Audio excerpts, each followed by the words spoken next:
vraies voix Sud Radio, 17h-19h, Philippe David, Cécile de Ménibus. Bienvenue dans Les Vraies Voix, merci d'être avec nous, d'avoir passé cette semaine à nous accompagner de 17h à 19h. Bonjour Philippe David. Bonjour Cécile de Ménibus. Tout va bien. Tout va très bien, vous me permettez de faire un petit message personnel? Oui. Je voudrais souhaiter un bon anniversaire à ma compagne Sophie qui souhaite son anniversaire aujourd'hui, donc je te souhaite un très bon anniversaire, voilà. Et je vous envoie anniversaire Sophie. le pas. Bon anniversaire. Alors comme ça, il privatise Sud Radio. Absolument. Ah mais il doute de rien. Non, Depuis on- qu'il est très bon. Nous on est déjà privatisés, hein. on s'appelle pas France Inter. Quel âge a-t-elle? 22 Ça ans se dit 22 ans, hors taxe. Hors taxe. C'est ça. Voilà, très bien. Je donnerai pas le taux de TVA. Non, ouais. On ne dira rien. En tout cas, la bienvenue. On vous souhaite la bienvenue, bien entendu, jusqu'à 19h. Avec le sommaire de cette émission, avec le grand débat du jour à 17h30, l'Assemblée durcit le droit du sol à Mayotte. Il faudra 3 ans de résidence des deux parents pour avoir la nationalité française.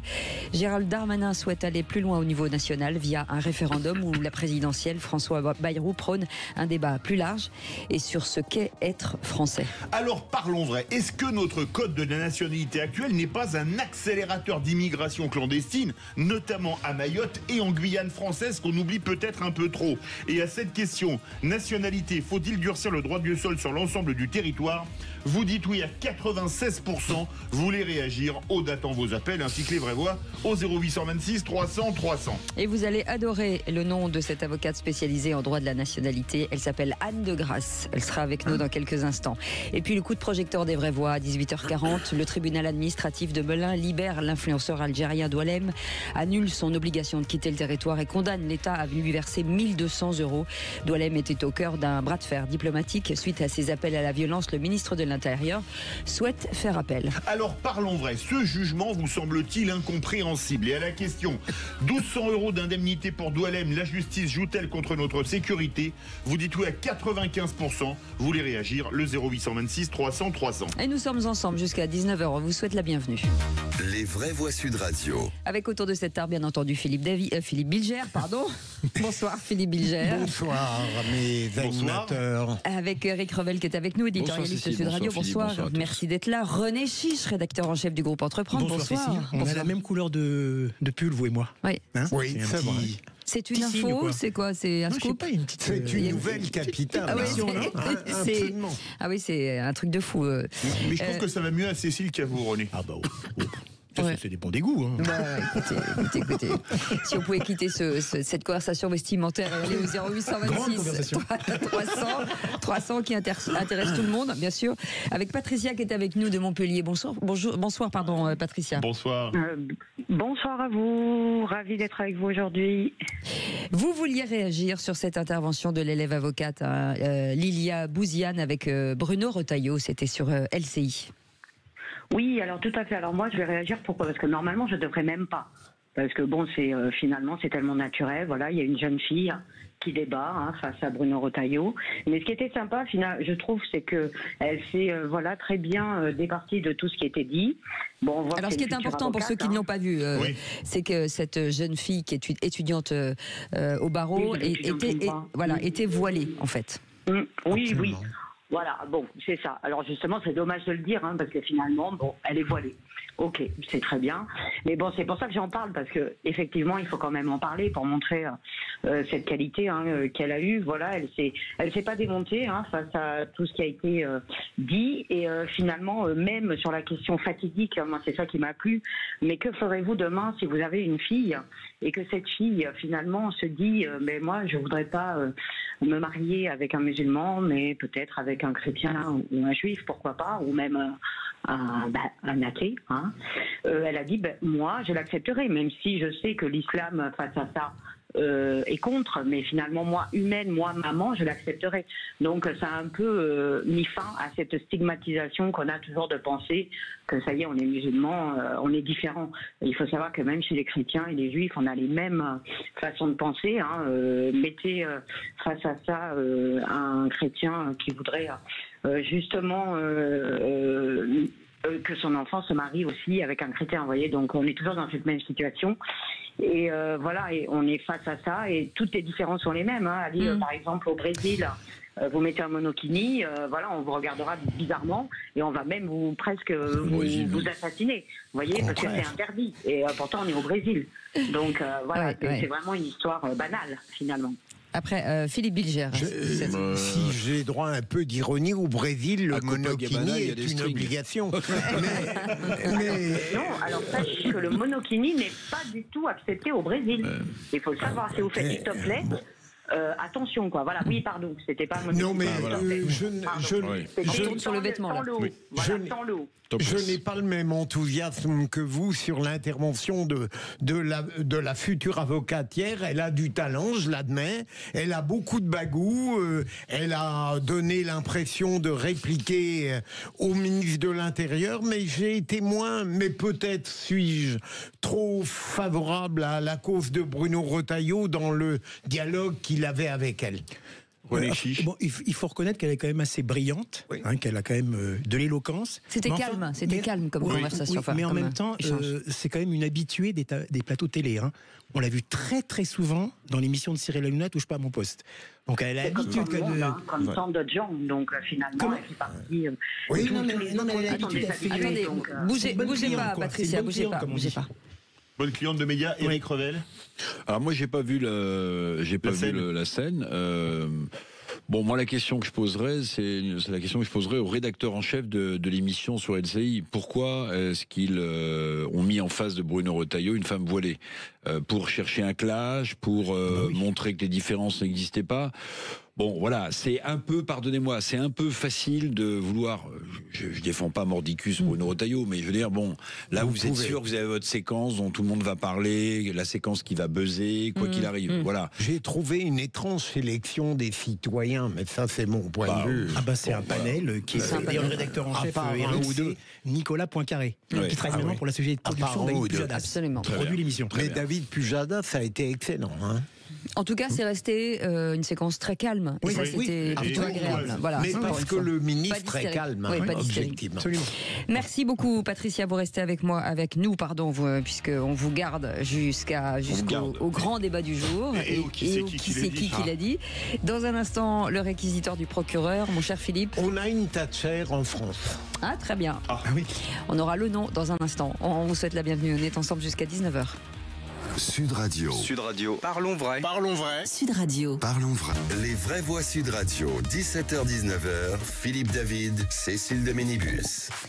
On vous souhaite la bienvenue autour de cette table, Philippe Bilger, bien entendu, avec René Chiche et Éric Revel et vos appels aux 0826 300 300.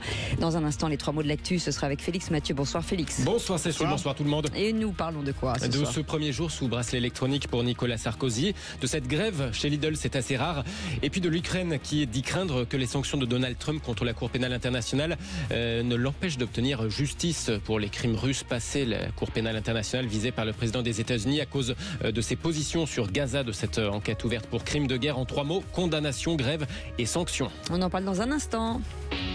Les vraies voix Sud Radio, le réquisitoire du procureur, Philippe Bilger. Et votre réquisitoire, monsieur le procureur, concernerait une Margaret Thatcher française. Oui, c'est une femme, Christelle Morancet, qui est présidente des Pays de Loire et qui a une capacité audacieuse pour réduire les dépenses. Elle a proposé une baisse de 82 millions d'euros sur le budget 2025, soit le double de ce qu'a fait l'État. Et il y a des réductions qui ne choque personne, mais j'ai particulièrement apprécié, et pardon mon cher René, qu'elle ait eu le courage il y a quelque temps de réduire le budget de la culture, parce que c'était une sorte de vache sacrée au sein de laquelle on ne distinguait plus ce qui était nécessaire ou ce qui était superfétatoire. Donc cette femme, paradoxalement, n'est pas très appréciée par Bruno Retailleau. Mon Dieu, comment est-ce possible? Et de l'autre côté, elle est très proche d'Édouard Philippe, alors qu'elle paraît avoir un tempérament aux antipodes du sien. Non, qu'elle réduise le budget, les dépenses de la région, pourquoi pas, mais par contre sur la culture, je suis pas du tout d'accord. Je trouve qu'elle y va trop fort, elle y va un peu à la tronçonneuse, quoi, elle aussi, hein, du côté culturel, mais je trouve pas ça bien, parce que la France est quand même une terre de culture. La France, c'est un terreau culturel. La France a eu des grands ministres de la culture, Malraux, Lang, même Michel Guy, un secrétaire d'État qui était un peu moins connu. Et je trouve que toucher comme ça, réduire les dépenses culturelles, parce que qui c'est qui va être touché là? C'est des petites compagnies de danse, des compagnies musicales, des compagnies de théâtre, même des petites maisons, vous savez, de la littérature, de la poésie. Or moi, je trouve que c'est quand même l'image, l'histoire et le terreau de la France. Je trouve que dans ce domaine précis, je n'approuve pas du tout cette décision. Elle peut s'attaquer à autre chose, mais pas à la culture, parce qu'en plus la culture c'est quand même l'avenir de la France, c'est l'avenir de la jeunesse, et je trouve que s'attaquer à ça de manière aussi en plus violente, je trouve que c'est pas une bonne mesure. Éric Revel. Oui, je suis pas convaincu par les arguments de René Chiche. Je vais vous dire, quand vous devez faire des coupes, c'est toujours douloureux, c'est toujours difficile, et aucun budget ne mériterait d'être coupé. Bon, moi je pense que Christelle Morançais, que j'ai eu la chance de rencontrer cet été sur l'Île-Dieu, où elle était venue, je présentais mon livre Le Tirailleur Inconnu, qui se passe en partie sur l'Île-Dieu. J'ai découvert une femme qui savait ce qu'elle voulait, je peux vous dire. Qui s'est fait un nom grâce à cette idée. Et je vais vous dire, d'une certaine manière, quand on voit la difficulté qu'on a eu à mettre en place un budget qui fait la part belle aux augmentations d'impôts, eh bien, on aimerait que des hommes politiques aient le courage au niveau national de faire ce que Madame Morançais fait au niveau régional, c'est-à-dire couper dans les dépenses publiques. De toute façon, on n'y échappera pas. Donc la culture est sacrée, l'environnement est sacré, tout est sacré en fait, donc on ne coupe jamais dans rien. On a des énarques aux manettes qui vous expliquent qu'il faut faire la même chose comme on a fait avant avec 3400 milliards d'euros de dette. Je pense que Madame Morançais, en fait, alors ça peut paraître, mais elle a le courage de ses opinions et elle les applique. Écoutez, c'est si rare d'avoir des hommes ou des femmes politiques qui ont ce courage-là que moi je tiens à le saluer. Merci beaucoup, Félix. Merci, monsieur le procureur, Philippe, pour écoutez, j'ai une voix en ma faveur. Allez, tout de suite les 3 mots dans l'actu. Les vraies voix Sud Radio.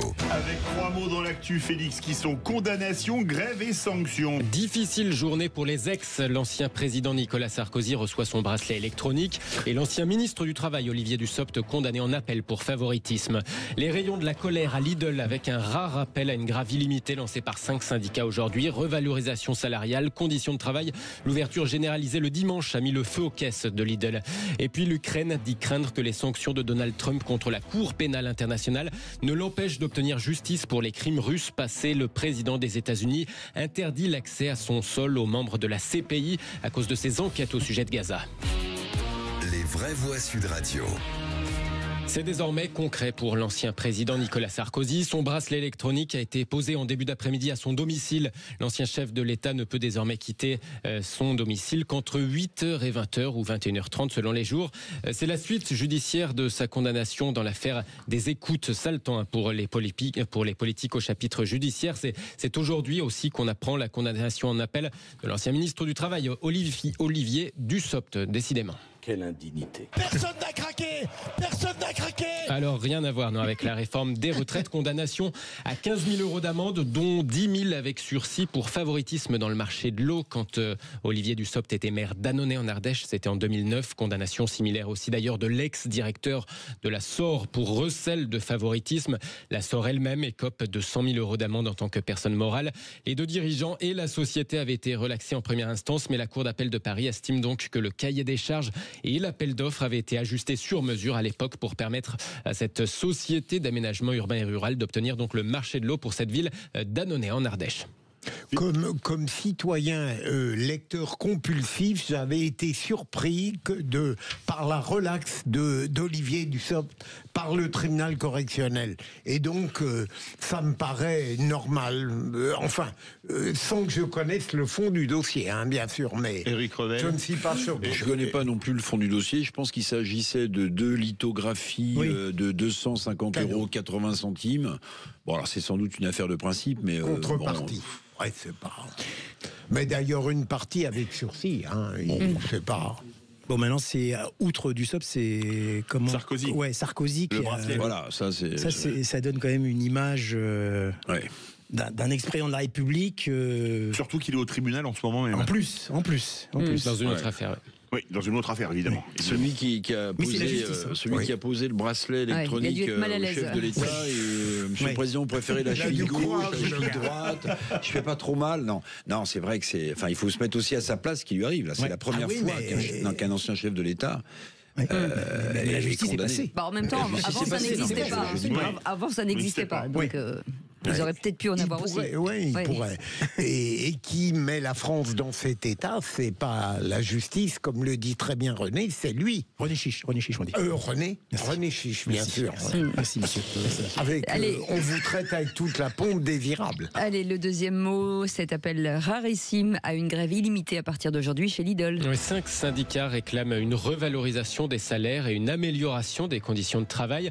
La goutte d'eau qui a fait déborder la caisse, ça a été le projet d'ouverture généralisé le dimanche, avec ce que ça implique forcément pour les salariés. Mais le malaise était déjà là, explique Valérie Boyer, déléguée CGT à Lidl dans le Var. Alors en fait, ce qui met les gens en colère, c'est qu'entre 2022 et 2024, il y a eu 2200 suppressions de postes sur les supermarchés. Les gens n'ont pas été licenciés, mais non remplacés. On nous demande de travailler de plus en plus vite, de mieux en mieux, mais ils attendent une reconnaissance financière. On dit aux employés, il n'y a pas d'argent pour vous, on demande 2% d'augmentation, on ne demande pas 10% ou 15%, 2%. Valérie Boyer, déléguée CGT à Lidl dans le Var, jointe par Albin Texera pour Sud Radio. Troisième mot, je rebondis, vous avez vu le nouveau magasin Lidl là, ils sont explosés, le magasin, je vais vous dire exactement où il est, si j'arrive à le retrouver, ils ont 400 clients par heure, c'est une folie, c'est à Saint-Just, c'est un truc de malade mental, ils ne savent même plus tellement ils sont débordés, 1000 mètres carrés de Lidl, ils sont... au-dessus de tout, ce qui était un peu dingue. Voilà, je voulais juste le dire parce que c'est partout dans la presse. Troisième mot, sanction avec ces mesures de Donald Trump contre la Cour pénale internationale. Il signe un décret pour interdire l'entrée aux États-Unis des dirigeants de la CPI, interdire l'entrée aux États-Unis aux dirigeants de la CPI, mais aussi à ses employés, à ses agents. Donald Trump reproche notamment à la Cour de la Haye ses enquêtes pour crimes de guerre contre l'armée israélienne à Gaza, des attaques infondées contre un allié de l'Amérique, estime le président des États-Unis. Alors, dans un communiqué, l'institution judiciaire internationale réagit. Elle condamne évidemment ce décret qui vise, selon elle, à nuire à son travail judiciaire indépendant et impartial. Ce sont les mots du communiqué. La CPI qui s'engage à continuer de rendre justice dans toutes les situations dont elle est saisie. D'ailleurs, justement, à l'instant, l'Ukraine fait part de ses craintes. Elle dit espérer que ces sanctions n'empêcheront pas de punir les crimes russes présumés. Voilà, inquiétude dans un autre dossier que celui qui était visé évidemment par Donald Trump. Puisque lui, c'était plutôt pour Gaza. Raison, parce que c'est mal. La moindre des choses, ça me rappelle des années où lorsqu'on attaque férocement une juridiction, on ne peut pas espérer qu'elle vous complaise. Après, c'est très maladroit. Éric Collet. Oui, alors je trouve que Félix, là, il est très engagé ce soir. Très engagé ? Oui, on est assez... non, mais sur les sujets choisis, ils sont très bons, les sujets choisis. Très, très bons. Mais sur la CPI, si vous voulez, moi, ce que je note chez Trump, je vais vous dire, je ne sais pas si... s'il aboutira, je ne sais pas si... Mais en fait, ce que fait Trump, très clairement, c'est qu'il secoue le système. Il fait du spoil system. Non mais, si vous voulez, moi je ne crois pas un seul instant qu'il soit persuadé qu'il va mettre par terre la CPI ou qu'il va imposer des droits de douane. Mais en fait, sa technique, c'est toujours la même. Il vous tape sur la tête avec un marteau, donc vous avez très mal, vous dites ça ne peut pas durer, et en fait, à la fin, il prend un tout petit maillet en bois et il enfonce le clou devant vous. Et vous acceptez que le clou soit enfoncé parce que vous avez échappé, vous semble-t-il, au pire. Et bien c'est ce que fait Trump dans la négociation. Regardez ce qu'il a fait avec le Mexique. Le Mexique, il leur a dit, je vous colle 25% de droits de douane. Les gens disent, mais c'est de la folie. Vu le nombre de produits mexicains qui sont importés aux États-Unis, il va foutre des secteurs entiers de l'économie américaine par terre. Et qu'est-ce qu'il a obtenu ? Que 10 000 militaires mexicains soient déployés le long de la frontière pour éviter que les migrants ne passent aussi facilement la frontière. Donc c'est l'art de la négociation, Trump. Ouais. Gaza, vous en avez parlé hier ou avant-hier. Côte d'Azur, bon, moi j'ai un peu ironisé, j'ai dit, mais moi je serais les gens de la Côte d'Azur, David Lisnard, Sébastien Leroy, Mondelieu et d'autres, je demanderais, puisque c'est un businessman, je demanderais des droits d'auteur, parce qu'on peut pas se servir du nom de la Côte d'Azur, qui est une marque comme ça. Bon, mais qu'est-ce qu'il va faire ? Peut-être qu'il va obtenir autre chose. Ça paraît évidemment complètement délirant. On va pas déplacer 2,5 millions de Palestiniens. Il tape dans le droit international. En fait, c'est du délire absolu, mais regardez ce qu'il obtient. Canal de Panama, il voulait qu'il devienne américain. Mais là, il est sur le point d'obtenir le fait que les navires américains passent gratuitement. Mais en fait, voilà, il promet le pire et il obtient des choses. Alors la CPI, Félix a raison, c'est complètement. Mais non, mais en fait, vous savez, il a écrit ce livre qui, pour moi, on en avait parlé. Voilà, The Art of the Deal. The Art of the Deal. En fait, c'est l'art de la négociation. Il le met en pratique. En fait, c'est la question qu'il faut se poser avec Trump, c'est est-ce que c'est un chef d'État ou est-ce que c'est un businessman ? C'est un businessman qui fait de la politique. Voilà.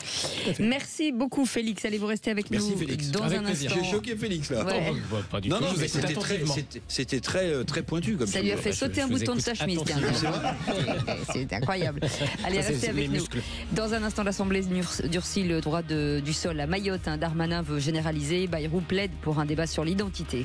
Alors parlons vrai. Est-ce que notre code de la nationalité actuelle n'est pas un accélérateur d'immigration clandestine, en particulier à Mayotte et en Guyane française ? Et à cette question, nationalité, faut-il durcir le droit du sol sur l'ensemble du territoire ? Vous dites oui à 96%. Vous voulez réagir ? Le 0826 300 300. Et on est très en retard, bien entendu. Une question courte, réponse courte. Anne de Grasse qui est avec nous, avocate spécialisée en droit de la nationalité. Est-ce que supprimer le droit du sol serait un échec d'intégration ?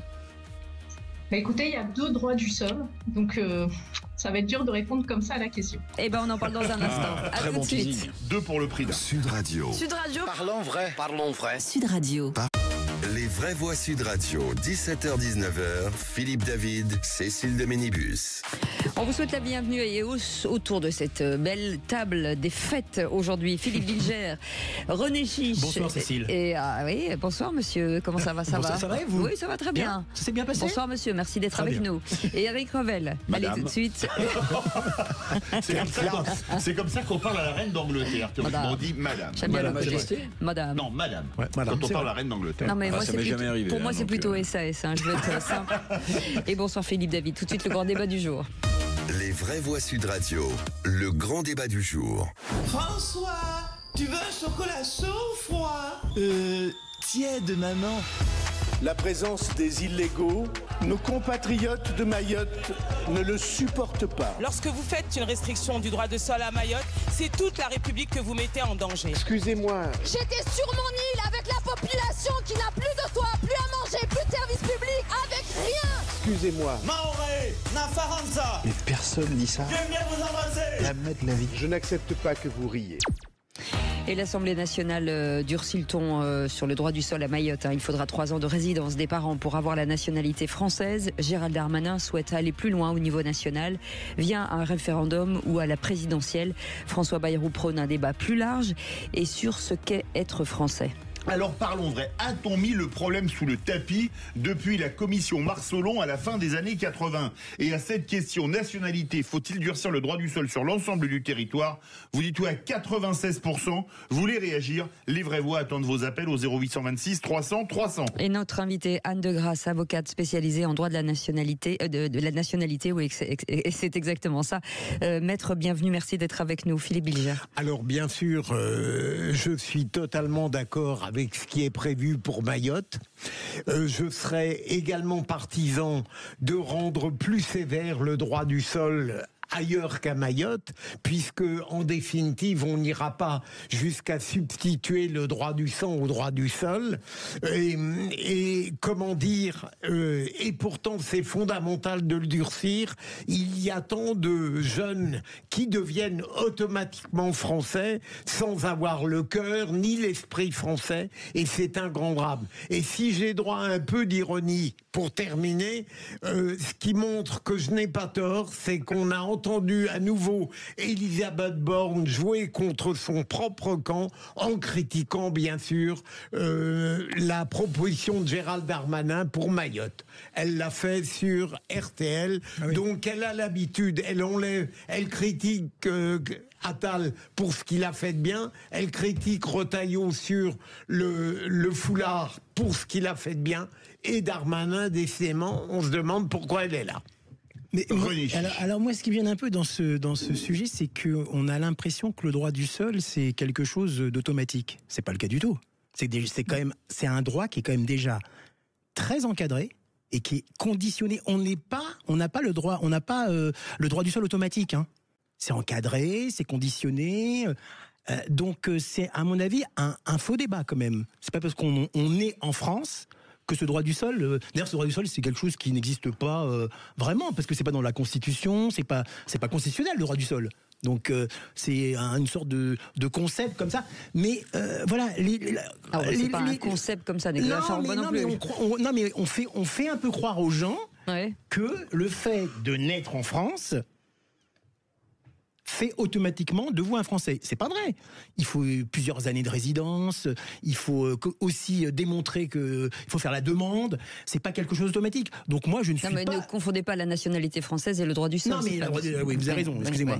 Et donc je pense qu'il ne faut pas interdire ce droit du sol, enfin abroger le droit du sol. Dernière chose, faut quand même pas oublier que l'abolition du droit du sol qui a eu lieu, la dernière, c'était sous le régime de Vichy, hein. Donc c'est quand même... excusez-moi. Donc c'est quand même un souvenir, une référence.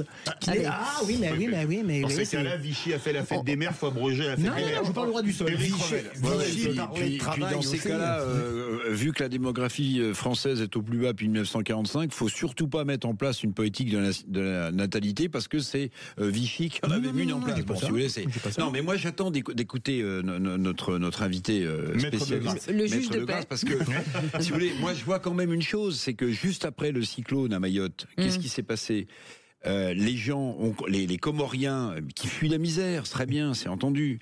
Ils sont précipités pour aller à Mayotte, mais là, ils y allaient pas pour y trouver un emploi ou pour des questions économiques. Ils y allaient parce que si vous mettez jusqu'à la réforme en partie du droit du sol, ils y allaient parce qu'ils savaient que au bout d'un an, si une femme seule arrivait enceinte, son enfant devenait français. Maintenant, il faudra que le père et la mère soient ensemble. Je parlais pas de Mayotte, moi. Oui, non, mais moi je parle de Mayotte sur le droit du sol. Moi, je parlais sur le territoire. Il faut opérer un distinguo. Mais j'attends surtout les explications de Maître Desgrasses. Petit cours de droit, forcément, sur ce sujet, visiblement qui cristallise tout le monde. Anne Desgrasses, merci d'avoir accepté votre invitation. J'adore votre nom, je trouve ça magnifique. Merci beaucoup. Et ce qui n'a rien à voir avec le sujet. On vous écoute sur ce droit du sol, justement. Bonjour à toutes et tous. Merci pour cette invitation. Je rebondis tout de suite sur les propos qui ont été dits et qui sont exacts. Le droit du sol, c'est pas automatique. C'est-à-dire que si on prend le droit du sol, il y en a plusieurs, je vous ai dit au début de manière un petit peu mystérieuse, il y a 2 droits du sol. Il y a le double droit du sol et il y a le droit du sol quand un enfant naît en France de parents étrangers. Cet enfant, à 18 ans, on nous dit « Ah, il devient français de manière automatique ». Mais c'est pas vrai. C'est pas vrai parce que il y a des conditions. Il y a les fameuses 5 années de scolarisation entre 11 et 18 ans, premièrement. Et deuxièmement, on va pas lui donner une carte d'identité tout de suite. Il va être obligé de demander un certificat de nationalité française à un tribunal de proximité ou au service de la nationalité à Paris. Et là, ils vont éplucher son dossier de A à Z pour être sûr qu'il remplit les conditions, qu'il n'y a pas de triche, qu'il n'y a pas de fraude. Ça prend du temps. Ça demande de classer des papiers, ça demande de l'investissement. Donc, il y a une sorte quand même d'énergie qui doit être donnée par ce jeune de 18 ans. Deuxièmement, il n'y a pas que ce droit à 18 ans. La plupart des jeunes étrangers qui sont nés en France de parents étrangers, ils ont le droit de demander cette nationalité française à 13 ans ou à 16 ans. Et la plupart le font à 13 ans ou à 16 ans. Ils doivent aussi remplir les conditions de 5 ans de scolarité en France et donc de résidence en France. Et pareil, il faut se déplacer, il faut remplir des documents. Enfin, il y a une manifestation de volonté. Donc, les personnes... Excusez-moi, je ne sais pas si la sonnerie vous gêne. Il y a quelqu'un qui... Non. Écoutez, on n'a même pas entendu, alors. Vous pouvez même lui ouvrir, si vous voulez. Ça demande un investissement. Donc, je confirme, il n'y a rien d'automatique et tout est contrôlé, vérifié. Et dernière chose que je voulais dire, article 21-27 du Code civil, lorsqu'une personne veut acquérir la nationalité française, quelle que soit la méthode, ça pourra lui être refusé si elle présente une indignité, c'est-à-dire une condamnation pour crime, délit, terrorisme, atteinte aux intérêts fondamentaux de la nation. Bon, je ne vais pas rentrer dans le détail toutes les listes d'indignité. Donc pareil, quand on veut nous faire croire que des jeunes vont acquérir la nationalité alors qu'ils n'ont rien de français, croyez-moi, en fait, si, il a fallu qu'ils travaillent tous ces jeunes. Bon, moi j'ai une question, maître. Pardonnez-moi. Non, mais comme ça, j'ai une vous serez question. plus long après moi. Donc, j'ai en face de moi un jeune homme de 18 ans qui demande la nationalité française. Il est né de parents étrangers en France et il demande la nationalité française. On vérifie les papiers, les non-indignités, etc. Il est débouté. Ce jeune de 18 ans, il va où? Dans quel pays? Il reste en France de manière illégale? Il a un recours possible. Non mais admettons qu'il ait épuisé les recours, c'est fini, il n'y a plus de recours. Il n'a pas la nationalité française. Il est venu 18 ans avant, grâce à sa maman qui a accouché en France. Qu'est-ce qu'on fait de ce jeune de 18 ans? On l'expulse dans quel pays? Il reste de manière illégale en France? Qu'est-ce qu'on en fait? Alors, s'il n'est pas français, ses parents étaient étrangers, il a vocation à avoir une autre nationalité, soit celle des parents, soit celle de, si les parents n'ont pas la même nationalité, celle du père, celle de la mère. Si jamais, pour une raison juridique, il ne peut pas avoir la nationalité de ses parents ou de l'un de ses parents, ça peut arriver selon les droits des divers pays du monde, il devient apatride. Donc dans ces cas-là, il reste en France, quoi. On a un système de reconnaissance d'apatridie, mais pareil, il faut faire une demande qui est examinée, contrôlée. Mais il peut être expulsé s'il est de nationalité mexicaine, je dis n'importe quoi. On va lui dire, monsieur, vous n'êtes pas français, vous êtes étranger, vous êtes de nationalité mexicaine, obligation de quitter le territoire français vers votre pays de nationalité. Donc il est chez nous, en fait. On voit les Maître, vous nous avez décrit très lucidement les processus administratifs et juridiques à propos du droit du sol, mais comment expliquez-vous que malgré ces processus, et lorsqu'ils sont mis en œuvre, il n'y a pas seulement des réactionnaires, mais le commun des citoyens n'est pas loin de penser que ces Français sont des Français de papier et jamais de cœur et de sensibilité. Est-ce que ça ne veut pas dire que les processus que vous avez décrits avec talent valent à peu près rien? Alors, ce qui se passe, c'est que pour y avoir été confronté dans mon entourage proche, les gens s'imaginent qu'un enfant né en France est français tout de suite, comme au Canada par exemple, ou parfois aux États-Unis. Ce qui n'est pas le cas en France. Il y en a, ils viennent me dire, j'ai une voisine, elle est venue accoucher en France, comme ça son enfant il va être français. Et moi je leur dis, mais non, c'est pas vrai. Alors, est-ce qu'il existe des Français qui ne sont pas français de cœur, mais français de papier? Peut-être, probablement. Alors, qu'est-ce qui s'est passé? Pourquoi est-ce que ceux-là, bien qu'ils aient grandi en France, qu'ils étaient soumis à des contrôles, ils rejettent les valeurs de la République? Est-ce que c'est lié au fait qu'il y ait une origine étrangère? Je ne sais pas. Là, on tombe sur un terrain qui relève de l'intimité personnelle. Et c'est délicat de s'amuser à juger l'intimité personnelle. Je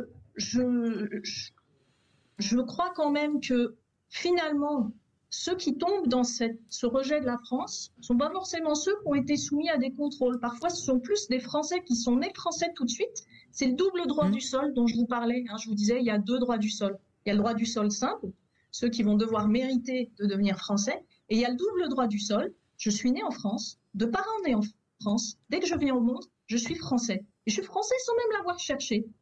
Souvent, c'est ceux-là qui vont peut-être plus rejeter la France que les étrangers qui, eux, se sont battus pour devenir français. René Chiche, je réagis. Après, on part au 0826 300 300. Une petite question, en même temps, une petite remarque. Maître, c'est maître, pardon. Oui, maître. Voilà. En supprimant le droit du sol, si ça arrivait, est-ce que justement on risque pas d'arriver à un paradoxe, de se retrouver avec un nombre encore plus important d'étrangers, puisqu'ils ne seront pas français? Donc finalement, l'objectif serait finalement non avenu, puisque finalement on va se retrouver avec encore plus d'étrangers, voire même avec des enclaves étrangères. Est-ce que vous pensez que ma remarque est pertinente? J'irai encore plus loin.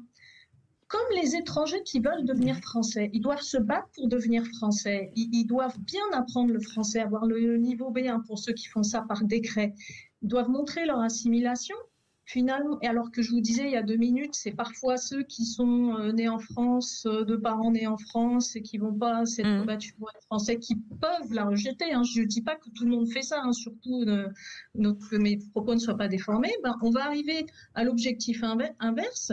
Ceux qui, au contraire, vont mériter leur nationalité, on va les empêcher d'être français, et ceux qui la méritent peut-être pas, une partie de ceux qui la méritaient pas, eux, de toute façon, ils vont rester français quand même, parce que c'est des gens qui ont la nationalité par double droit du sol ou par filiation, de manière totalement automatique, le droit du sang. Parce que ceux qui ont le droit du sang, eux aussi peuvent rejeter la France. Hein. Ça arrive aussi.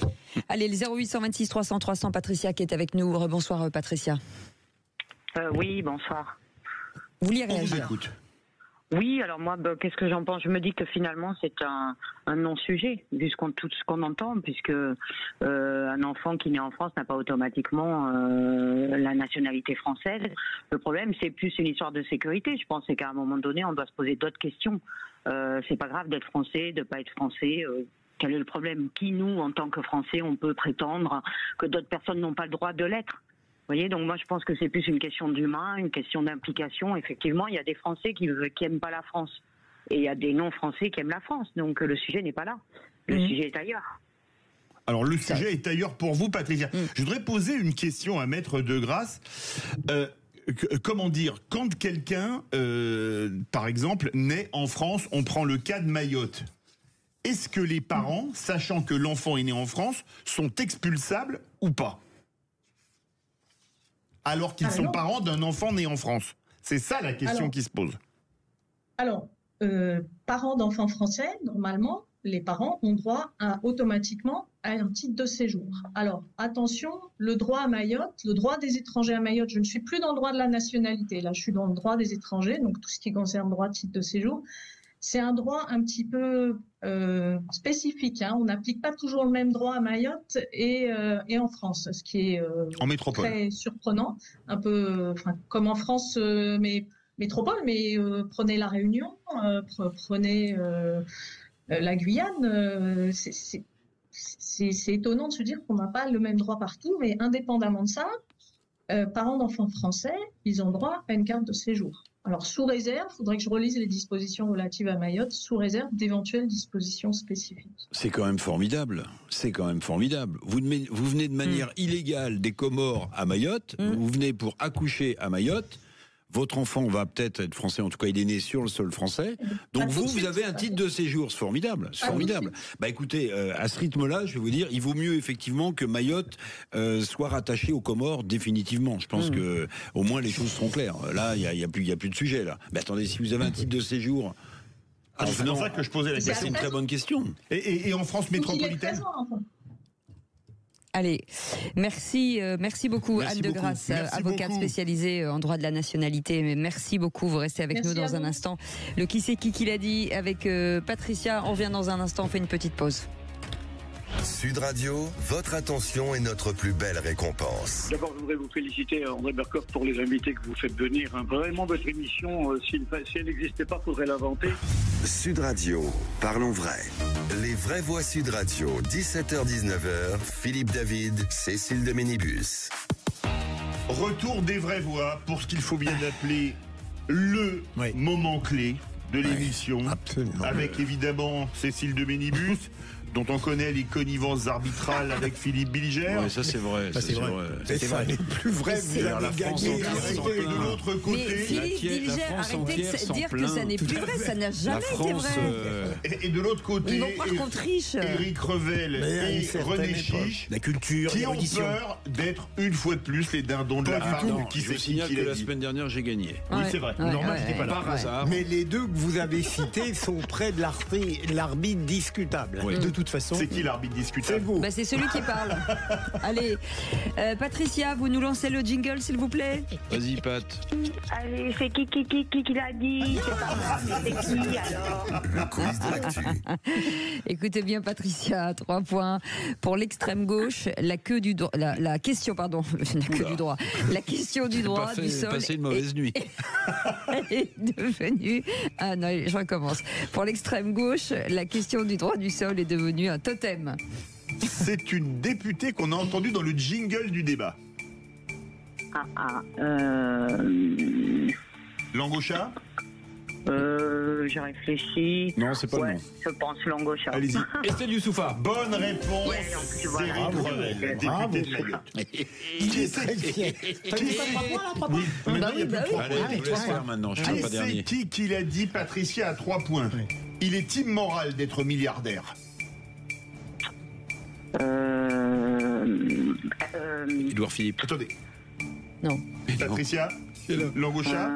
Oui.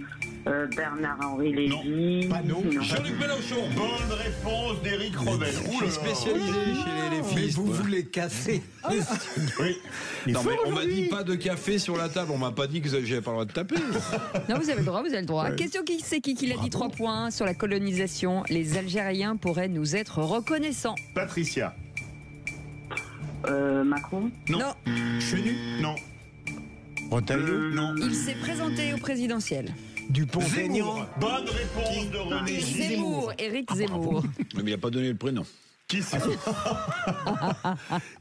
qui l'a dit, Patricia? On vient de vivre un épisode d'extrême droitisation et de trumpisation accélérée. Bonne réponse de Patricia, qui engrangé les 3 premiers points. Qui c'est qui l'a dit sur le QTF de Doualem annulé? Un tribunal applique la loi, c'est donc la loi qu'il faut changer. Bruno Retailleau. Non. Gérald Darmanin. Non. Ah si, il l'a dit.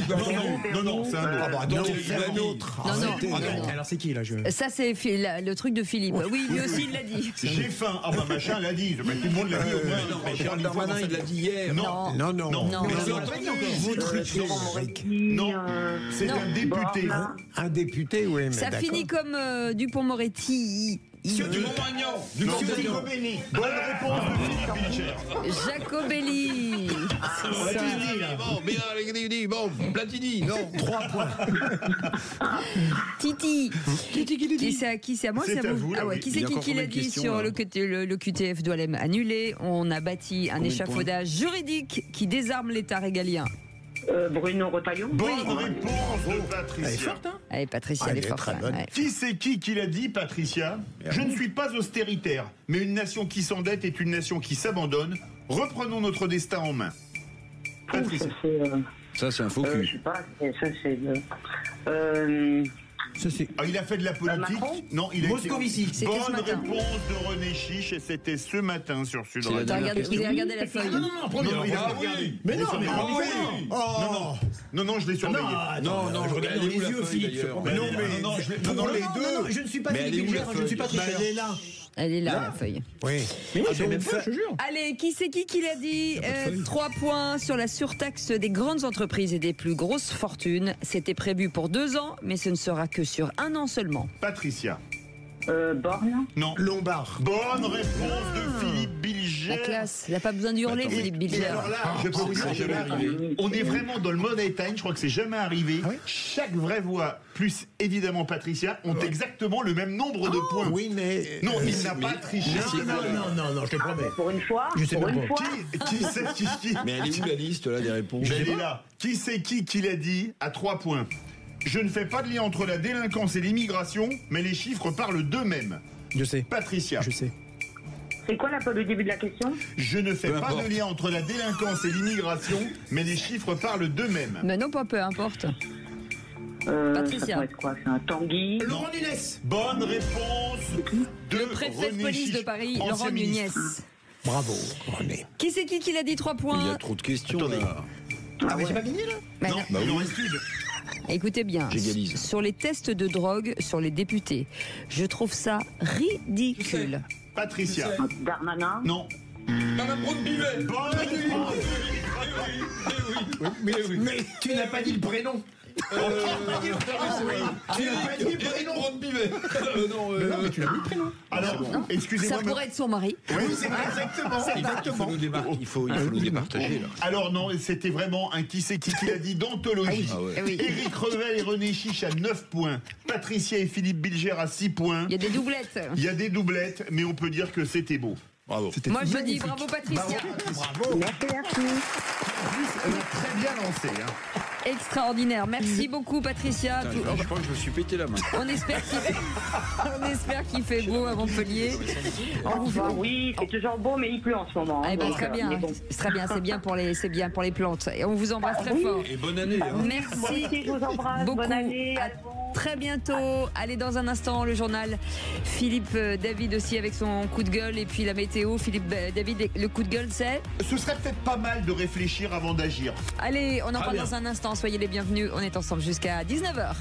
Tu remarqueras que Sud Radio. Parlons vrai. Parlons vrai. Sud Radio. Parlons vrai. Les vraies voix Sud Radio, 17h-19h, Philippe David, Cécile de Ménibus. Les vraies voix jusqu'à 19h, on est vendredi, on est ravis d'avoir passé cette semaine avec vous, avec autour de cette table Philippe Bilger, avec Éric Revel et René Chiche, et vous au 0826 300 dans un instant le coup de gueule de Philippe David. Vous savez, quand on prend des décisions qui engagent des millions de personnes, je me dis que ce serait peut-être pas idiot parfois de réfléchir un peu, mais je pense que c'est peut-être trop demandé. Allez, c'est dans un instant. En attendant, on écoute le Éric qui est avec nous. Bonsoir Éric. Bonsoir Éric. Éric de Metz sur l'intervention de Pierre Moscovici chez Jean-Jacques Bourdin ce matin. Oui, écoutez, j'ai écouté avec attention justement l'intervention de Moscovici et son exposé. C'était magnifique. Mais, non, je rigole, mais très honnêtement, c'est pas de ça dont on a besoin. On a besoin de solutions, d'analyse. Écoutez, moi, je l'ai pas fait comme lui, l'ENA, ni Sciences Po, mais l'analyse, je suis capable de prendre 2 chiffres sur Internet et puis me rendre compte qu'on est dans une situation catastrophique. Ce qu'on a besoin, c'est des solutions. Vous voyez ce que je veux dire? C'est comme la Cour des comptes. Alors, la Cour des comptes, elle va tirer le signal d'alarme sur tel ou tel poste qui coûte beaucoup plus cher. Mais on s'en fiche de ça. Ce qu'il faut, c'est des solutions. Moscovici, il faut pas oublier qu'il a été quand même ministre de l'économie et des finances de Hollande. Il a eu un super poste à l'économie au niveau de la communauté européenne. Mais je veux dire, il faut des solutions. Voilà. La situation est catastrophique. 3400 milliards de dettes. Qu'est-ce qu'on va faire? Parce que Moscovici, bon, je pense que c'est quelqu'un d'intelligent, évidemment. Il est socialiste, il est bien vu par le gouvernement, donc il peut peut-être proposer aussi les choses plutôt qu'analyser. Je vous dis, moi, je suis capable de le faire. On va proposer à Éric Revel, l'économiste de l'espace. Éric est frappé au coin du bon sens. Sauf que la Cour des comptes n'est pas le gouvernement. C'est ce que j'allais dire. Non, alors ils font des rapports quand même. Ils font pas que des rapports de constatation. La Cour des comptes, ils proposent des pistes, mais en fait.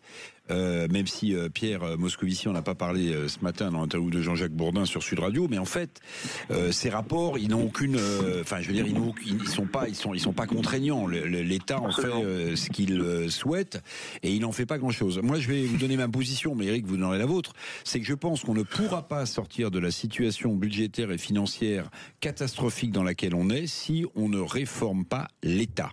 Voilà. En fait, c'est l'État, l'administration qu'il faut réformer. Et alors, avec toutes ces outrances, avec tous ces rocambolesques contournements juridiques, moi je regarde l'expérience de Trump avec intérêt, non pas parce que le personnage me rassure, mais parce que si vous voulez faire bouger un système, ce qu'on appelle le spoil system, alors il faut nommer des gens en dehors du système. Si vous nommez des gens qui ont vécu, qui ont été formés, qui gagnent leur vie grâce au système, ne demandez pas à ces gens.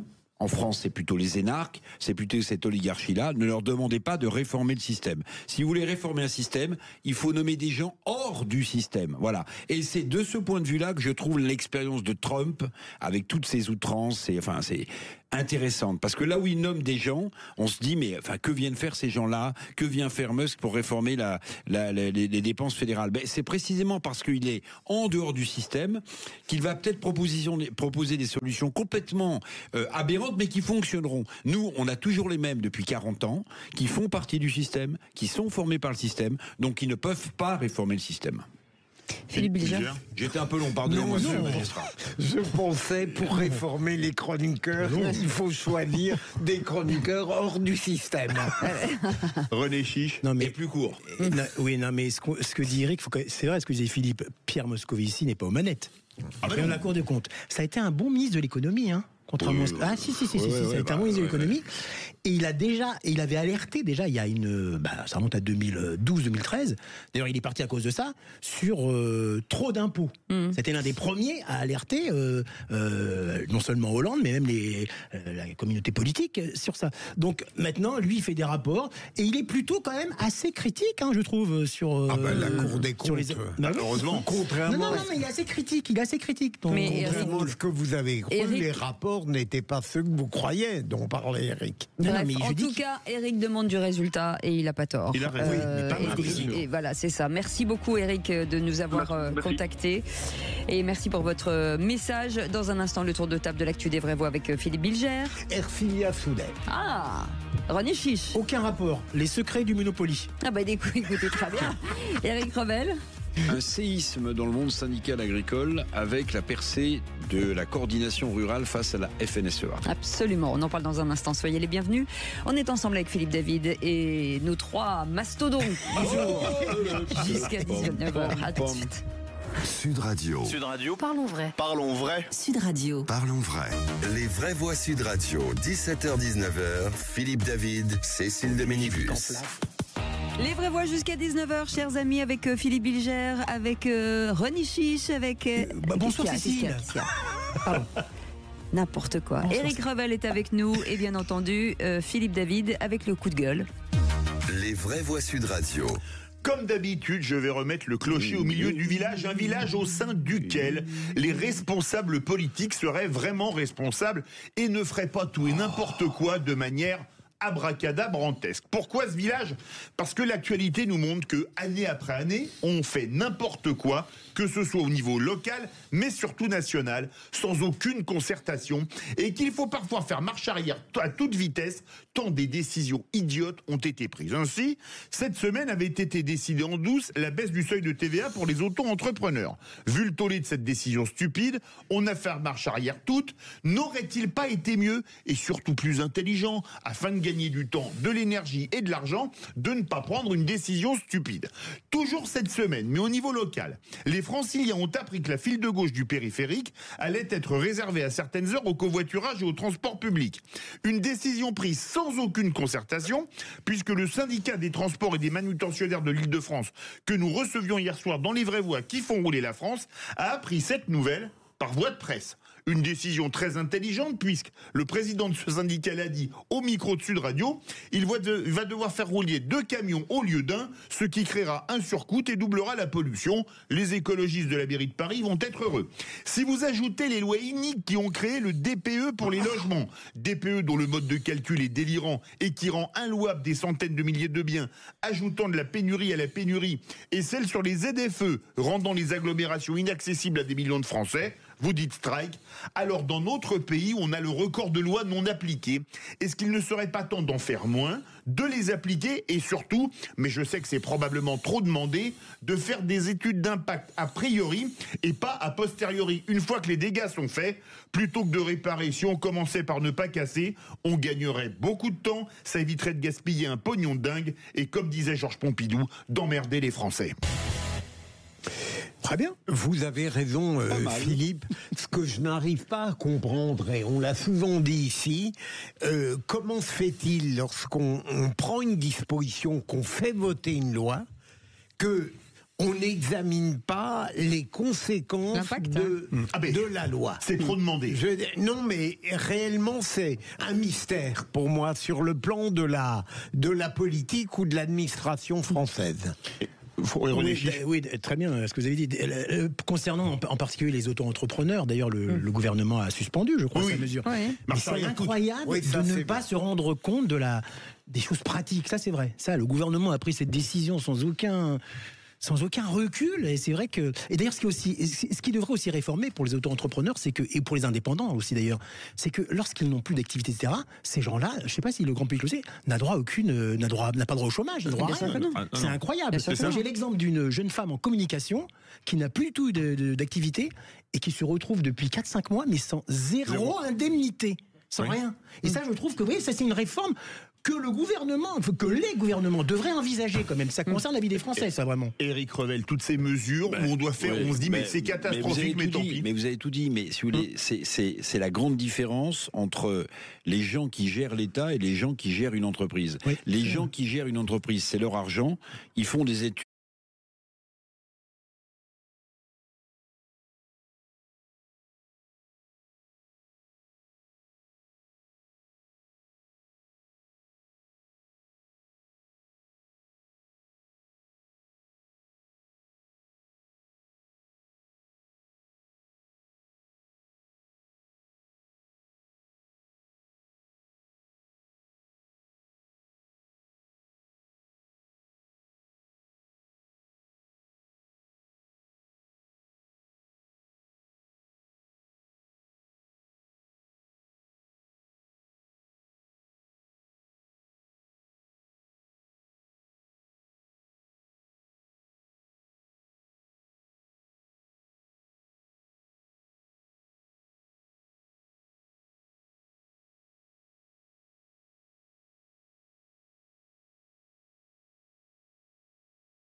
Vraie Voix Sud Radio, 17h-19h, Philippe David, Cécile de Ménibus. Retour des vraies voix, avec Cécile de Ménibus bien évidemment, Philippe Bilger, René Chiche, Éric Revel, et c'est l'heure, comme tous les soirs, des tours de table de l'actualité. Oh, dites, je vais envoyer les actualités, vous venez les voir dans la cabine? Je vais vous raconter une histoire pas banale. Et vous me racontez pas votre petite journée? On a assez perdu de temps comme ça. Le tour de table De l'actualité. Et Philippe Bilger voulait parler d'Ercilia Soudet, député LFI. Oui, un député du Rassemblement national l'a traité d'antisémite notoire et on décidera dans le bureau de l'Assemblée nationale si elle aura ou non, s'il aura ou non une sanction. Ça me rappelle le droit de la presse où finalement le problème, elle n'est pas une antisémite notoire, mais elle a peut-être tenu des propos parfois qui pouvaient le laisser penser ou le laisser croire. C'est toute la nuance et ce sera intéressant de voir la décision de ce bureau de l'Assemblée nationale qui est dominé, j'ai cru le comprendre, par la gauche tout de même. Et donc peut-être le député du Rassemblement national sera-t-il sanctionné. René Chiche. Je suis d'accord avec vous. Oui, parce il y a que demandes de sanctions du groupe LFI contre le député RN. Je suis d'accord parce que pour être taxé d'antisémiste notoire, il faut que ça soit prouvé avec des mots précis, vous voyez. Il faut qu'elle ait vraiment dit des choses sur les juifs. Les juifs, je sais pas, ont trop de pouvoir, des choses comme ça, vous voyez. Là, elle avait c'est quelqu'un que j'exècre, hein, mais elle a eu un discours anti-Netanyahou, anti-Israël, anti-Tzahal, outrancier, certes, puisqu'elle a souvent parlé de génocide et tout. Mais le fait de parler d'un génocide de Gaza, ce qui est entièrement faux pour moi d'ailleurs, n'est pas vraiment de l'antisémitisme, selon moi. Hein, selon moi, oui. En plus, je parle. Je prêche un peu pour ma paroisse. Mais on peut pas dire. Je pense que ce député Falcon, il s'appelle Falcon, risque d'avoir une sanction parce qu'on peut pas la considérer comme une antisémite juridiquement parlant. Éric Revel. Non. Oui, sans doute. Mais alors, si le député qui a abusé du terme, donc si je vous écoute bien, René, il est condamné, je pense que ça va permettre aux députés LFI d'en faire un triomphe absolu. Non, mais c'est ça aussi. Donc, c'est la perversité de l'effet boomerang. C'est-à-dire que si le député, par le bureau de l'Assemblée nationale, est condamné à quelque chose, ou demi-traitement, je sais pas. En fait, je pense que les députés LFI, qui sont pas une communication foireuse près, vont l'utiliser pour dire, voyez bien, tous les gens qui nous traitent sont vraiment des fachos parce que nous, on est des gens bien, quoi. Mais en même temps, si c'est pas caractérisé comme de l'antisémitisme, moi je trouve. Si c'est pas caractérisé exactement. Mais sachant que le NFP est majoritaire au bureau de l'Assemblée nationale et qu'il n'y a pas un seul député RN, c'est sûr que lui, il risque vraiment une sanction. Oui. Alors que dans le contexte, l'outrance du député pouvait presque se comprendre. La manière dont il le dit, je trouve. Enfin. Un sujet primordial pour ce vendredi, c'est les secrets du Monopoly. René vous savez, moi le vendredi, j'essaye d'avoir une petite touche un peu plus ludique, plus culturelle. Et là, je veux faire un peu René Chiche raconte. René Chiche raconte les secrets du Monopoly. Vous savez que le Monopoly vient de fêter ses 85 ans. Et j'ai appris qu'en fait, le Monopoly avait eu un rôle crucial dans l'évasion des aviateurs et prisonniers de guerre britanniques durant la Seconde Guerre mondiale. C'est incroyable. Je ne savais pas. Voilà, on apprend quelque chose grâce à moi. Voilà. En fait, grâce à la Convention de Genève, on pouvait envoyer des colis de soins aux prisonniers de guerre, et aussi des livres ou des jeux de cartes, des jeux de société, des choses comme ça.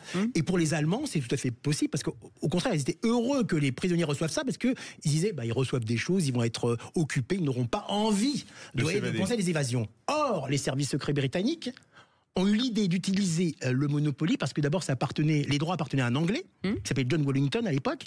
Cacher des choses. Comment ? Pour cacher des choses. Pour cacher des choses. Vous le savez ? Oui. Ah bon, c'est possible. Vous l'apprenez. Non, mais il y en a plein de gens autour de nous quand même. Ah oui, c'est vrai, vous avez raison. C'est pas en tête, c'est vrai. Pour cacher des choses, parce que donc ce monsieur qui est donc imprimeur avait mis au point l'impression par la toile.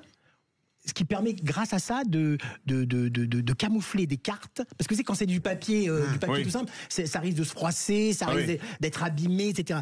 Ils ont donc mis au point dans le mono, ils ont donc mis dans les colis du Monopoly des cartes sous le panneau, là, comme on appelle ça, le plateau. Ils ont mis au point dans les pions des boussoles. Ils ont mis au point des petites vis dans les boussoles. Ils ont mis des faux billets de banque, je crois, je sais plus quoi, allemand ou français, à travers. Donc ça a permis. Et ils ont mis aussi, pour qu'on sache que c'était des boîtes qui servaient en fait à des prêts à évasion, quoi, en fait. Oui. Ils ont mis sur la carte parking, c'est sur la case parking, ils ont mis, je crois, une croix, ou je sais plus quoi, une croix noire ou une croix rouge. Et donc les prisonniers étaient au courant que c'était un Monopoly qui pouvait servir à avoir des cartes en dessous, etc. Et alors, il paraît que ça a permis l'évasion de... Le micro, pourquoi Pardon, excusez-moi, il paraît que ça a permis l'évasion de 10 ou 12 000 sur les 35 000 prisonniers aviateurs qui étaient prisonniers, 10 ou 12 000. Ça me paraît beaucoup, 12 000 sur 35 000 interdévasion. Non, puisque ça a été les services secrets britanniques qui l'ont révélé il y a quelques années. Et donc, voilà, c'était... Ils auraient pu en parler dans le film La Grande Évasion, mais ils n'en parlent pas. Exactement. Oui. Non, comme quoi, ce jeu hyper populaire avait finalement une fonction très importante durant la Seconde Guerre mondiale. Donc, je pense que ma rubrique était extrêmement intéressante. Convaincu. Ils avaient supprimé la case prison dans les Monopoly. Vous voyez, parce que ça pouvait leur casser le... Donc, comme dirait la chanson, j'achète un hôtel rue de la Paix. Hein. Non, mais j'ai trouvé ça surprenant. C'est intéressant. Je trouve ça intéressant. C'est bien. Ah oui, c'est fou. D'ailleurs, je sais pas qui a créé le Monopoly. Je sais pas non plus. Et c'est son 90e anniversaire. C'est le 90e. Ah d'accord. Oui, voilà. Oui, c'était donc créé, c'était dans les années 30. Donc, déjà, vous vous trompez sur la date, alors je me demande si le reste n'est pas faux. Ça s'appelle un tacle à la gorge. Je sais plus quoi dire là. J'ai aucun argument là. Rien. Voilà, c'est réglé. Effectivement, des soldats britanniques sauvés par le jeu Monopoly durant la Seconde Guerre mondiale. Et effectivement, je ne connaissais pas cette information. Je vous ai fait croire que je la connaissais, mais je ne la connaissais pas du tout. Non, pas du tout. Vous jouez bien la comédie alors. Franchement, c'est l'Oscar de la meilleure actrice. Éric Revel, les élections agricoles, un séisme pour la FNSEA. J'en parle maintenant. Bien sûr. Oui. Il faut saluer d'abord le civisme de nos agriculteurs. Il en reste plus que 400 000, mais le corps électoral agricole s'est mobilisé à 50%. Ils ont voté à hauteur de 50% des agriculteurs. Donc en gros, vous aviez 5 syndicats, la FNSEA, jeunes agriculteurs qui sont plutôt du côté du pouvoir, quel que soit le pouvoir. Vous aviez la coordination rurale, la confédération paysanne, et puis un syndicat proche du Parti communiste. Bon, la véritable surprise, d'ailleurs, le monde agricole est en émoi après ces élections, parce qu'il y a un séisme politique très fort, parce que la coordination rurale, les fameux bonnets jaunes, ont émergé et ont enlevé 10 ou 15 départements, autant de chambres d'agriculture, donc c'est une percée importante. Alors, ce qui est intéressant, c'est que... c'est ce que ça veut dire, surtout, qui est intéressant. Ce que ça veut dire, c'est qu'en fait, vous vous rendez compte que maintenant, il y a des cartes qu'on peut superposer de votes électoraux et de votes électoraux agricoles, c'est-à-dire que là où le Rassemblement national fait des percées importantes, eh bien on s'aperçoit que le monde de l'agriculture vote à peu près dans le même sens. Alors je me garderai bien, comme le fait le journal Le Monde, de taxer la coordination rurale de mouvements radicalisés d'extrême droite. Bon voilà, je pense que les agriculteurs n'ont pas besoin qu'on les mette dans cette sauce-là, mais voilà, le paysage syndical agricole est en train de changer, la crise agricole est profonde. Dans quelques semaines, il y aura un congrès de la FNSEA qui risque d'être très chaud, parce que là où ils avaient 95% des chambres d'agriculture, ils en ont plus que 80%, alors ils sont encore largement majoritaires, mais c'est un séisme agricole très important qu'il fallait souligner, je pense. Ça grignote. Mais c'est une percée qu'on n'avait jamais vue dans le monde agricole. C'est lié aux endroits des gilets jaunes aussi, Eric, alors, pas vraiment. Ça, je ne sais pas, mais vous voyez, ce qui est intéressant aussi, c'est que le monde agricole, aux États-Unis par exemple, le monde agricole majoritairement a voté Trump. Oui. Donc certains disent que c'est une vague populiste qui touche jusqu'au monde agricole, mais le monde agricole est en telle difficulté en France et ailleurs, que ce désespoir se retrouve dans les urnes. Merci beaucoup, messieurs. Allez, vous restez avec nous à suivre. On va revenir sur Doualem, l'influenceur libéré par le tribunal de Melun. L'État condamné à 1 200 €. Le ministre de l'Intérieur fait appel. Alors parlons vrai. Est-ce que ce jugement vous semble incompréhensible? Et à la question, 1200 € d'indemnité pour Doualem, la justice joue-t-elle contre notre sécurité? Vous dites oui à 95%. Vous voulez réagir, le 0826 300 300. On est ensemble jusqu'à 19h. Soyez bienvenus, à tout de suite. Sud Radio, c'est vous qui donnez le ton. Je vous remercie d'abord de permettre à des tas de gens de s'exprimer et de leur laisser surtout le temps de développer leur discours. Sud Radio, parlons vrai. Les vraies voix Sud Radio, 17h-19h, Philippe David, Cécile de Ménibus. Et pour cette dernière ligne droite de cette semaine fantastique, faite en majorité avec Philippe Bilger et Philippe David, mais autour de cette table, René Miche, j'allais dire. René Miche. C'est joli, René Miche. C'est une guiche aux abois. Et Eric Revel, bien entendu, tout de suite, le coup de projecteur des vraies voix. Les vraies voix Sud Radio, le coup de projecteur des vraies voix. Le tribunal administratif de Melun a annulé hier l'OQTF de l'influenceur algérien Doualem. Tu vous accuses, hein? Il appelait sur les réseaux sociaux à faire souffrir les opposants au gouvernement Tebboune. Qu'avez-vous à dire pour votre défense? J'ai vu, je sais qui c'est, mais je dirai rien. Bon bah, acquittez, tu peux y aller. Bruno Retailleau appelle les Français à se réveiller face à cette situation. Archibald, fais pas la gueule! Il s'est vu accorder un titre de séjour temporaire. L'État a été condamné à lui verser 1 200 €. En tant que policier, nous on est censé faire l'année l'ordre. Ciao, d'accord. Et attention.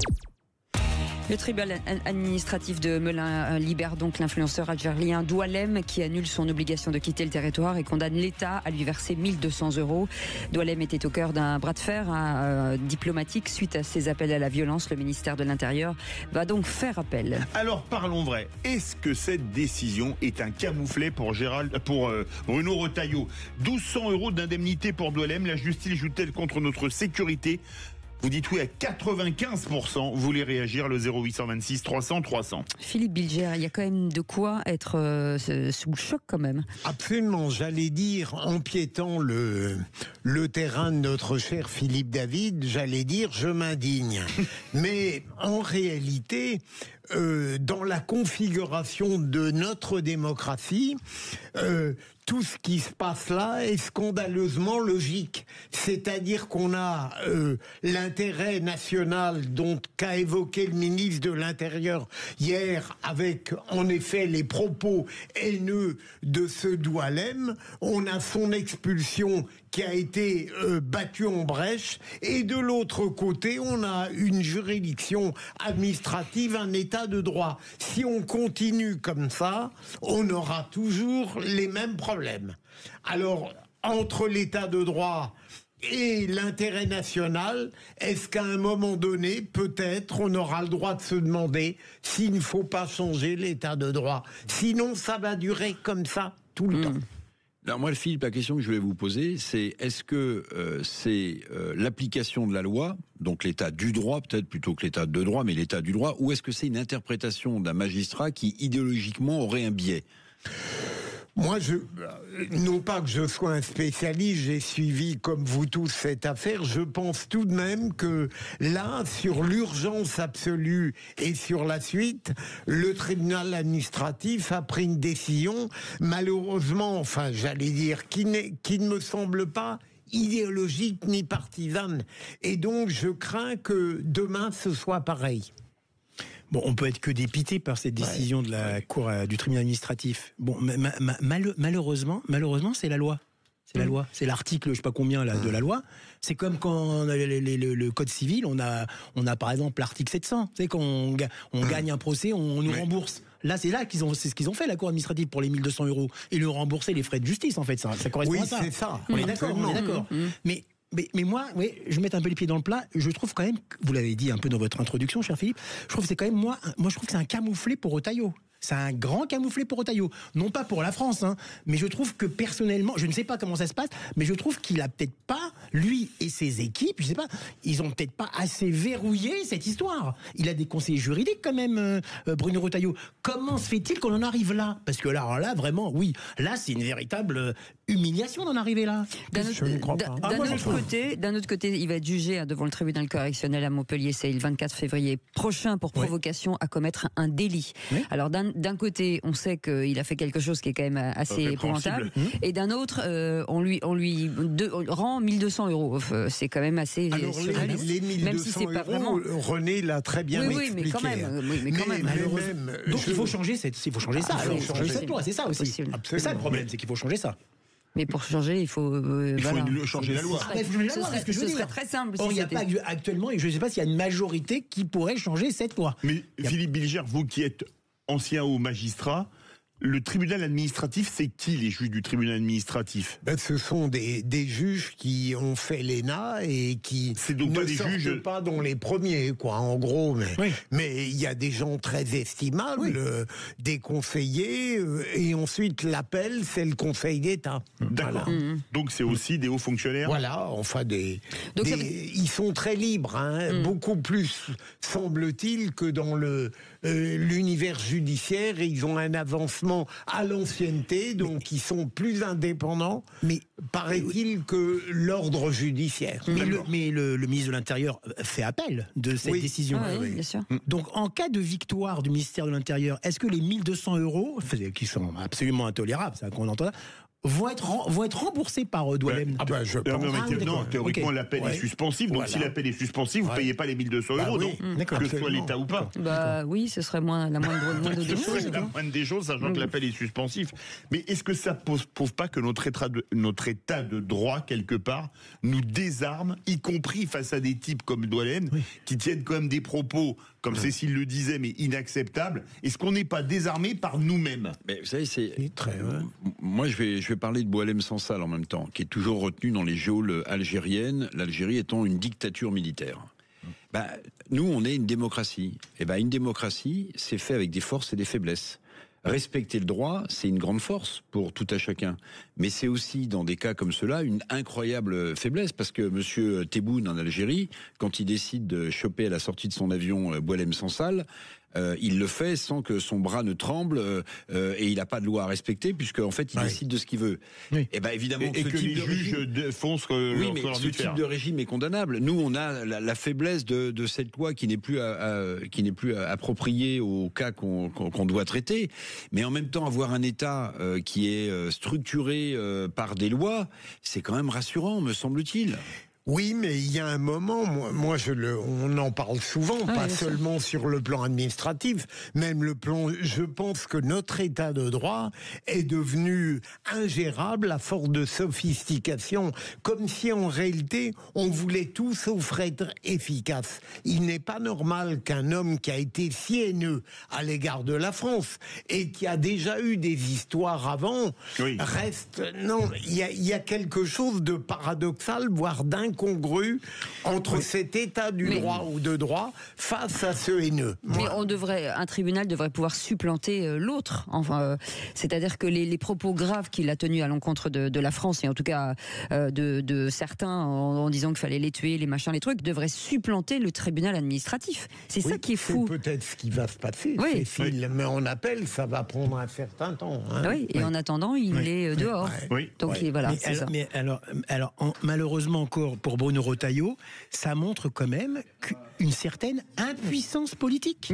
C'est ça le problème. Je reconnais son énergie, son omniprésence. Non, mais je termine, Philippe. Son omniprésence, etc. Mais finalement, au bout du compte, pour les Français qui regardent ça, ils se disent, nous sommes désarmés. Oui, nous sommes désarmés. On a beau avoir un ministre qui essaye de s'activer un peu partout, mais finalement, au bout du compte, il est impuissant. Politiquement, bien sûr. Sauf qu'il a forcé le trait exprès. C'est-à-dire qu'il a, si on attend tranquillement que l'état de droit permette de faire partir, on n'y arrivera pas. On peut se demander s'il n'a pas voulu forcer le dette. Merci en tout cas, messieurs. Merci Philippe Bilger pour cette semaine. Merci René Fiche, merci Eric Revel, merci Philippe David et merci à tous nos auditeurs et notre équipe. Merci Aude et merci Julien ce soir qui était notre réalisateur avec brio. Avec grand brio, oui. Avec grand brio. Avec Félix et Nelly, bien entendu. Dans un instant, le rugby, comme tous les vendredis soirs, avec Alex Priam. Salut Alex. Salut tout le monde. Est-ce qu'on a déjà le rythme cardiaque qui accélère en pensant à 17h45 demain soir? The Crunch, pour le dire dans la langue de Shakespeare ou de Johnny Wilkinson, je ne sais pas. Le rythme cardiaque effectivement s'accélère, Philippe, mais c'est pour le retour de la Pro D2 ce soir, 19e journée. Eh ben oui, évidemment, 19e journée, non mais évidemment demain, 17h45, c'est peut-être le moment le plus important de l'année rugbystique sur Sud Radio. Le Crunch, ce sera à Twickenham avec Daniel Herrero, avec Philippe Swanguero, évidemment avec François Trio. Toute l'équipe sera mobilisée pour vous faire vivre une après-midi exceptionnelle, une deuxième victoire consécutive à Twickenham, ce serait absolument magnifique. Mais d'abord ce soir, soir, eh bien, on va vibrer avec la Pro D2 comme d'habitude. Hier, Mont-de-Marsan s'est imposé 27-0 à Biarritz. Ça s'annonce une très très belle soirée. Il faut s'habiller la nuit quand on dort avec la voix que vous avez, Alex. J'ai une voix un peu cassée? Non, pas du tout. Pourquoi vous dites ça? Merci beaucoup, Alex Priam. C'est ça. Allez, passez une belle soirée, un beau week-end et on se retrouve lundi à partir de 17h. Excellent week-end à tous et merci encore à Julien. À lundi.